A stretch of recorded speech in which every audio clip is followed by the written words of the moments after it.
Leslie had entered the upper echelons of Fairmont Crest as a chosen one, a sign of good fortune. But behind her sudden financial rise and calm exterior was a complex chain that most people around her had yet to see. When the first check from the trust was sent to Leslie, the amount was not made public, not printed in any of the reports accessible to relatives or financial partners of the family. The amount was large enough for her to not only buy a luxury villa in Fairmont Crest but also make an offer that was double the market value. Something that could only be done if someone had unlimited financial backing, or if they were trying to hide something. Leslie herself, who had always portrayed herself as a woman of independent spirit and control, seemed to have no idea where the money she was spending really came from. It was believed to be an inheritance from her biological mother Barbara, who had lived a quiet and sad life before her sudden death. But few knew that the entire flow of money in that trust fund had been maintained for many years by the quiet and patient care of Anita, whom Leslie always felt she had to surpass at all costs. Leslie's choice to buy the house across the street from the Dupree family was not simply because of its location or its luxurious architecture, but a strategic and deeply emotional move. She wanted to step out of the shadow of her upbringing by others. She wanted to assert herself as an equal, even superior, to people like Anita, who had always been considered the spiritual, financial, and moral pillars of the community. Buying the house across the street was not just about owning a piece of real estate.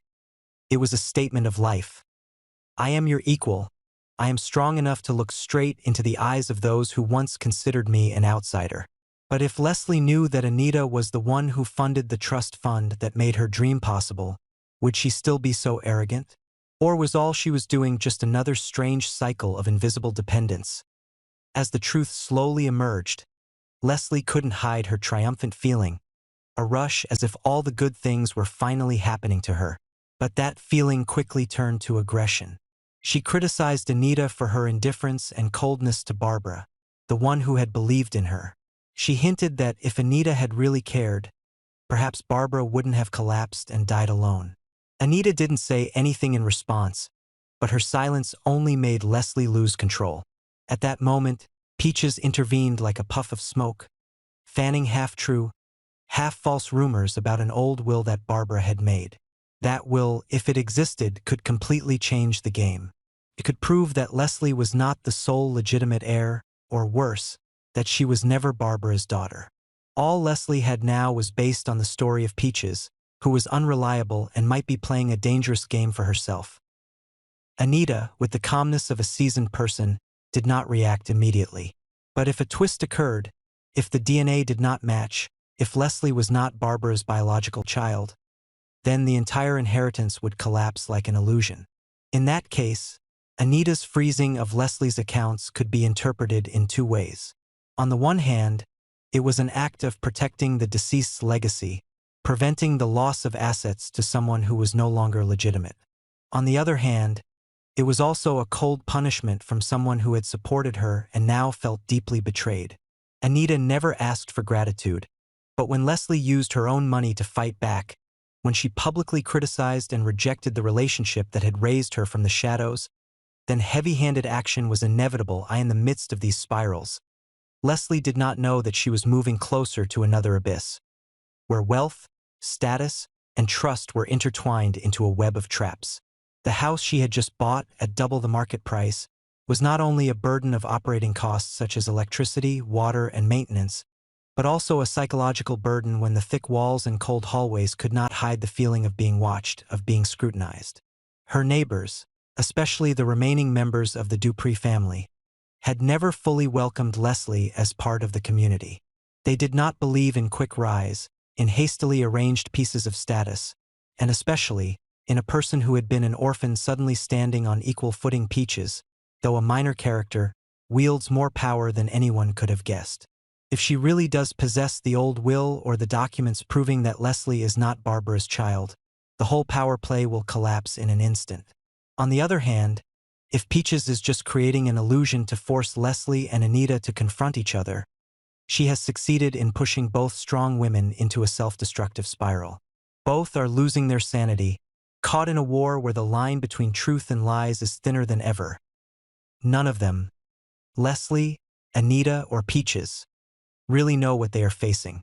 They only know that every step, every piece of paper, every dot on the property inventory could be a bomb waiting to explode. In this world of hypocrisy and prestige, knowing who funds a trust, who is the real heir, who has a will and who controls the assets, is not simply a legal question, but a definition of a person's existence and worth. And when the truth is finally revealed, not everyone will be able to receive it intact.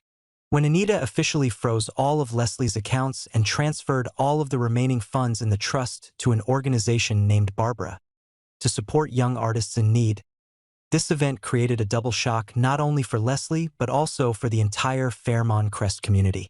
From someone who had just flaunted his financial ability as a new symbol of the upper class, Leslie immediately fell into a state of total financial crisis.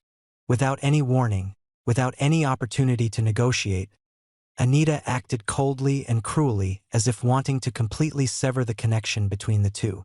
However, it was not just a personal action or emotional punishment. Anita understood that Barbara's legacy, both material and spiritual, needed to be protected from media speculation, from being distorted by the power ambitions of those who were still fighting for what did not belong to them. The Barbara Foundation was not just a charity, but also a cleansing, a declaration that artistic and emotional values would not be manipulated by a false heir. If Peaches's words were true, the Dupree mansion, which had witnessed generations of power building through silence and control, Leslie entered for the first time not as an abandoned child but as a woman demanding justice, demanding inheritance, demanding an equal position with those who had turned their backs on her. But Anita, with a terrifying calm, neither denied nor attacked, simply placed on the table a series of documents showing that all the funds Leslie had used up to now had been sponsored by Anita herself. Not a single penny belonged to Barbara.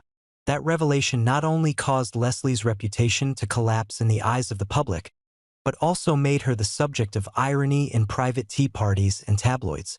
As Anita's truth was revealed publicly, people began to wonder, was Leslie attacking Anita out of impulse, or out of a resentment that had been brewing for years of being ignored, overlooked, and seen as a fault in the Dupree family history? And if it was resentment, could this outburst be the beginning of something even more dangerous?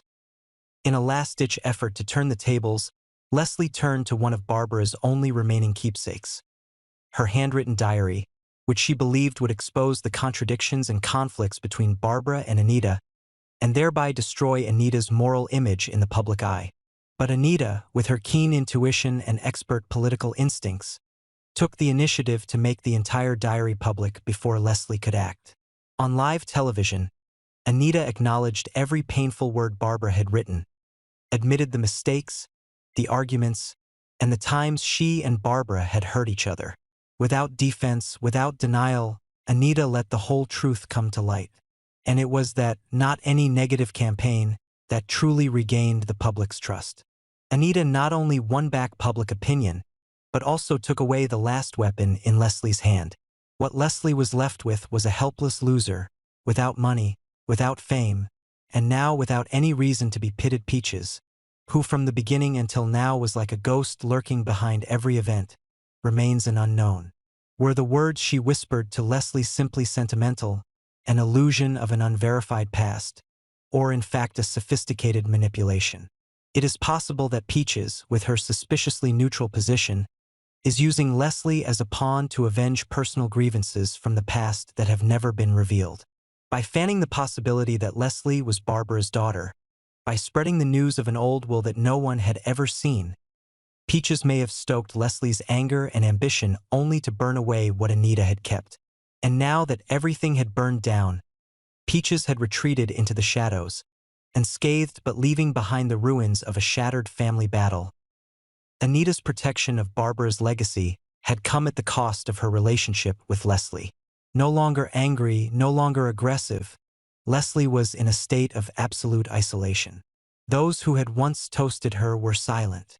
Doors that had been open were coldly closed. She had lost not only her money, but also her right to be trusted, her ability to assert her identity. She was devastated, and in that moment of weakness, the danger of losing control became clear.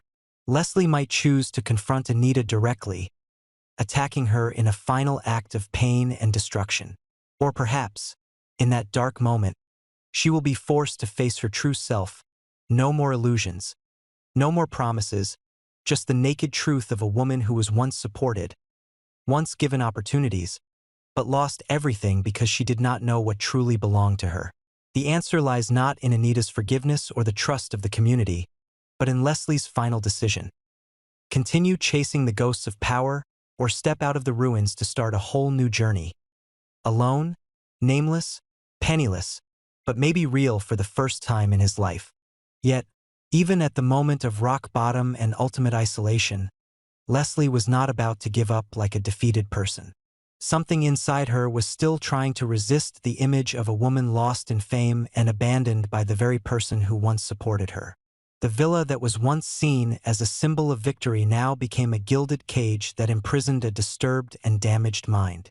The cold walls reflected a terrifying silence, when all the sounds outside were gossip, prying eyes, news reports secretly questioning her true identity, the abuse of trust, and how quickly a person could collapse without a moral foundation to support them. In that context, Leslie began to return to Barbara's old diaries not to exploit more weapons of attack, but as a single door leading her back to the original emotional fragments, the things that used to be the glue that connected her to her mother's memories, before everything was distorted by her own desires and provocations from others. And it was at that moment that Peach's reappearance in Leslie's life once again made the situation more complicated. Peaches returned not with the arrogance of a winner, but with a half-friendly, half-hidden attitude, planting another thought in Leslie's ears, that Anita might have actively destroyed Barbara's original will right after her death. Although she did not provide specific evidence, Peaches understood Leslie's psychological fragility very well, and understood that just a timely provocation was enough to make everything tilt again. Leslie was torn between guilt and anger that had never been properly handled. She doesn't know if she's being manipulated or awakened, doesn't know if Peaches really cares about her or is just using her as a tool for revenge. And in that chaos, Leslie begins to dig up buried memories, the times she felt like an outsider in the house she once called home, the meaningful looks Anita gave her after Barbara's death, the unclear money transfers, and the reticence when talking about the past. Could it be that the perfect control Anita always maintained was not simply caution but fear that some deep truth might be exposed? However, despite her doubts, Leslie gradually realized that all her previous impulsive actions were driven by emotion and lack of judgment. The public criticism of Anita at the Dupree mansion, the act of buying a house opposite just to satisfy her wounded ego, and even the attempt to publish the diary as a fatal blow. All were a series of mistakes following mistakes. If she truly wanted to recover, not just her reputation, but her identity, she had to break the cycle. There was no one on her side anymore. No trust fund, no public support, no possibility of buying back the community's trust. But that was the beginning of a new kind of freedom. A freedom that came from the truth, however bitter. She began to confront Anita not to continue her attack, but to ask once and for all whether, in all these years, Anita had ever truly loved her, even if only briefly. The meeting was quiet, without cameras or public opinion. Just two women who had been bound together by a complicated relationship, and now, without a clear explanation, might never have any connection at all. Anita, though cold and controlling, was still a rational and emotional person. She could understand that Leslie's collapse was not entirely Leslie's doing, but the result of a series of lack of love, half-hearted nurturing, and invisible restrictions. But forgiveness, if it exists, cannot come from mere compassion, but must be accompanied by true maturity. And that is the one thing Leslie lacks, but can regain. Their relationship cannot be repaired in the traditional way. Maybe Anita will never call Leslie her daughter again, and maybe Leslie will never call her mother. But they can learn to exist together without lashing out, without controlling or opposing, like two survivors of a fire clearing the ashes to build something new. And maybe, in the process, Leslie won't need another check, another mansion, or another title, but just a chance to rewrite her own definition. Not as a rejected heir, not as a traitor, but as someone who has lost her way and is finding her way back to the light. But that journey will only truly begin if Leslie accepts the simplest thing that she has never had the courage to face for so many years: The truth doesn't need to be exposed to start a war, but sometimes it just needs to be accepted to start a new chapter.